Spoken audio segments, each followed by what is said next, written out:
Hello நண்பா, வணக்கம். Welcome welcome welcome. வணக்கம் தமிழ் உள்ளங்களே, உங்களுக்காகத்தான் இந்த வீடியோ. ஸோ எதுக்காக இந்த வீடியோ அப்படின்னு பார்த்துக்கிட்டிங்கன்னா, வேலை இல்லாமல் வெட்டியாக இருக்கிறவனுங்க ஓடி போயிருங்க. ஸோ ஏதாவது பிரயோஜனமாக பேசணும், உங்கள் வாழ்க்கையில் புதுசாக ஏதாவது மாற்றம் நிகழணும் அப்படின்னு நினைக்கிறவங்க மட்டும் இந்த வீடியோ பார்த்தா போதும். ஓடி போயிருங்க. ஸோ இந்த வீடியோவில் நான் என்ன பேச போகிறேன் அப்படின்னா, நான் பேச போகிறதில்ல, உங்கள் மனசாட்சியாக நான் தான் பேச போகிறேன். சரிங்களா?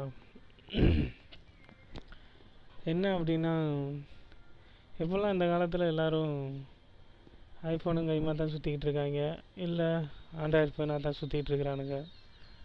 எவனுக்குமே கூட இருக்கிறவனை பற்றி கவலை கிடையாது. எந்த பெற்றவங்களுக்கும் பிள்ளைங்களை பற்றியும் கவலை கிடையாது. எந்த பிள்ளைகளுக்கும் பெற்றவங்களை பற்றியும் கவலை கிடையாது. நான் நடக்கிறத நான் சொல்கிறேன். எத்தனை பேர் இங்கே ஊரை விட்டு ஊர் வந்து வேலை பார்த்துட்ருக்குறீங்க? உங்கள் ஊரில் வேலை இல்லாமையா? வேலை இருக்கும், பட் அந்த வேலை செய்ய முடியாது. ஏன்னா மணி என்ன பண்ணுறது, மணிக்காக எல்லோரும் எல்லா வேலையும் செய்ய தான் வேண்டியதாக இருக்குது. நான் உள்பட அப்படித்தான். ஸோ அதை கஷ்டமாக நினைக்காதீங்க, உண்மையாக உழைங்க, உங்களுக்காக ஒரு இடத்த தேர்ந்தெடுங்க நீங்களே. ஸோ இன்றைக்கி நம்ம என்ன டாபிக் பேச போகிறோம் அப்படின்னு பார்த்துக்கிட்டிங்கன்னா, ரொம்ப டென்ஷன், கோபம், வெறுப்பு, ரொம்ப டிப்ரெஷனாக இருக்கிறவங்கள பற்றி தான் நம்ம பேச போகிறோம். அதிலிருந்து எப்படி வெளியில் வர்றது அப்படின்ட்டு தான் நான் உங்களுக்கு கொஞ்சம் ஐடியா கொடுக்க போகிறேன். ஸோ நீங்கள் ரொம்ப டென்ஷனாகவோ டிப்ரெஷனாகவோ இருந்தீங்க அப்படின்னா கண்டிப்பாக இந்த வீடியோ உங்களுக்காக தான். என்ன உங்களோட நண்பனாக நினச்சிக்கோங்க. ஸோ நான் உங்களுக்காகத்தான் நான் இதை பேசுகிறேன். நீங்கள் எவ்வளோ பெரிய ஏஜான ஆளாக இருந்தாலும் சரி, எவ்வளோ ஏஜ் கம்மியான ஆளாக இருந்தாலும் சரி, எனக்கு தெரிஞ்சதை நான் சொல்கிறேன், நான் கற்றுக்கிட்டதை நான் உங்களுக்கு சொல்கிறேன். ஓகேங்களா? என்ன அப்படின்னா, இப்போ எல்லாருமே வேலைக்கு தான் போகிறோம்.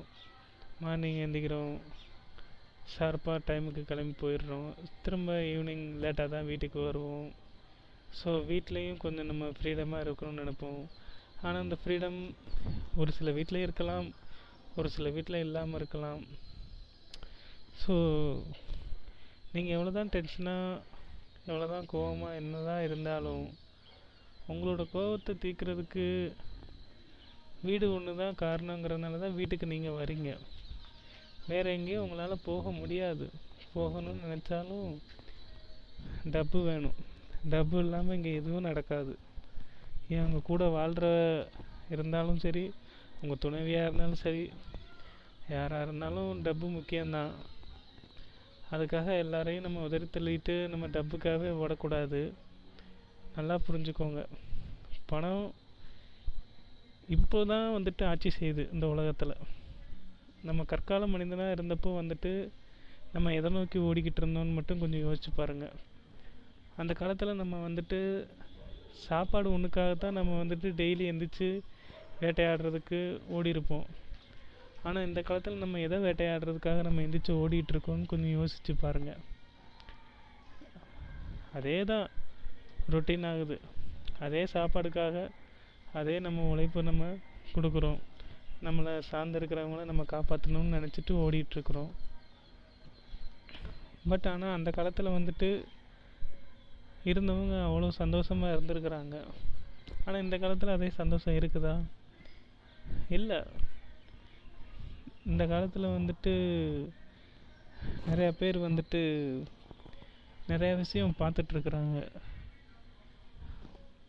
நிறையா நட்பு, நிறையா அன்பு, நிறையா துரோகம் எல்லாத்தையும் சந்தித்து தான் இந்த உலகத்தில் நம்ம வாழ முடியும். அப்படி வாழ்ந்தால் தாங்க வாழ்க்கை. உங்கள் வாழ்க்கை மட்டும் புதுசாக எதுவும் புனிதமாக இருந்தது கிடையாது. எல்லாரோட வாழ்க்கையிலையும் ஒரு நட்பு இருக்கும், எல்லாருடைய வாழ்க்கையிலும் ஒரு வெறுப்பு இருக்கும், எல்லாருடைய வாழ்க்கையிலும் ஒரு துரோகம் இருக்கும்.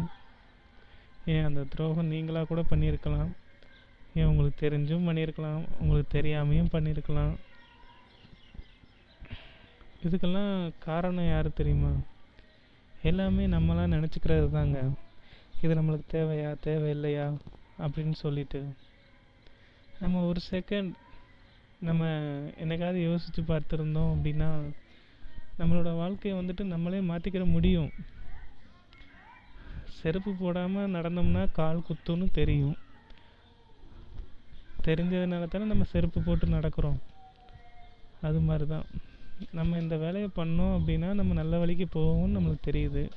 ஆனால் நம்ம அந்த வழியை நம்ம வந்துட்டு எடுக்க முடியாது. ஏன்னா அந்த மாதிரி சுச்சுவேஷனில் தான் நிறையா பேர் இருக்கிறாங்க. ஸோ உங்கள் கூட இருக்கிறவங்களுக்கு நீங்கள் அட்வைஸ் கொடுங்க. நல்லபடியாக அவங்க ஒர்க் பண்ணுறதுக்கு. உங்களை சார்ந்து இருக்கிறவங்க கூட நீங்கள் சந்தோஷமாக பேசுங்க. மோஸ்ட்லி 90% மென்ஸ் வந்துட்டு கடினமாக உழைக்கிறாங்க. ஆனால் வந்துட்டு அவங்களுக்கான சந்தோஷம் எதுன்னே தெரியாமல் சில பேர் வந்து ட்ரிங்க்ஸுக்கு அடிக்ட் ஆகி, சில பேர் வந்துட்டு எதுக்கும் அடிமையாகி தன்னோட உடம்பை கெடுத்துக்கிறாங்க.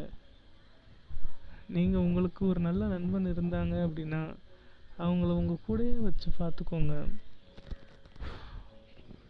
ஆனால் வந்துட்டு ரொம்ப அதுக்கு அவங்க அடிமை ஆகிற அளவுக்கு நீங்கள் பார்த்துக்காதீங்க. அன்பு ஒன்று தாங்க நிரந்தரமானது. நீங்கள் எத்தனை வருஷம் கழித்து நீங்கள் ஒரு ஃப்ரெண்டை பார்த்தாலும் உங்கள் மனசுக்குள்ளே அவங்க மேலே ஒரு அன்பு இருந்துச்சுன்னா, அந்த அன்பு உண்மையாக இருந்துச்சுன்னா எத்தனை வருஷம் கழித்து கூட அது உங்களை சேர்த்து வைக்கும் அவங்க கூட. இதை நான் சொல்லலைங்க, எங்கேயோ எழுதி இருந்துச்சு, படித்து நான் உங்ககிட்ட சொல்கிறேன்.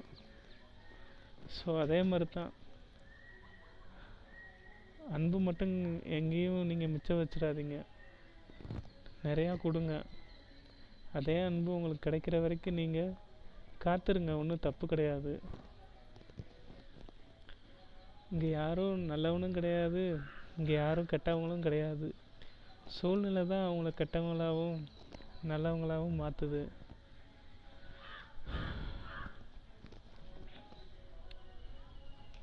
ஸோ கூட இருக்கிறவங்கள நல்லா பார்த்துக்கோங்க.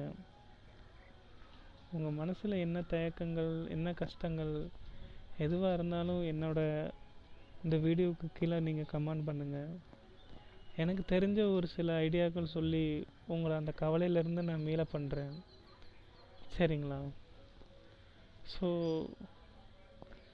நம்ம கஷ்டப்படுறது எதுக்காக, நம்ம ஏன் இப்படி கஷ்டப்படுறோம் அப்படின்னு நீங்கள் யோசிச்சிங்கனாலே உங்கள் வாழ்க்கையில் கஷ்டமே இருக்காது. நல்லா படிச்சிருந்தா நல்ல வேலைக்கு போக போகிறோம். நல்லா படிச்சிருந்தும் நல்ல வேலைக்கு போகலை அப்படின்னா நம்ம மேலே தான் தப்பு. நல்ல வேலை கிடைக்கிற இடத்துல நம்ம தேடணும். தேடினா தானே கிடைக்கும். 5 அறிவு ஜீவன்கள் கூட தனக்கு தேவையானதை எங்கே தேடி போய் எங்கே போனால் எப்படி கிடைக்கும்னு சொல்லிட்டு தேடி போய் கண்டடைஞ்சு அதை எடுத்துக்குது. 6 அறிவு ஜீவன் நம்ம. அதுக்கேற்ற மாதிரி நம்மளும் வந்துட்டு நம்ம உழைப்பை போட்டால் தானே நமக்கு தேவையானது கிடைக்கும். ஸோ நெக்ஸ்ட் வீடியோவில் மீட் பண்ணுறேன். பாய்.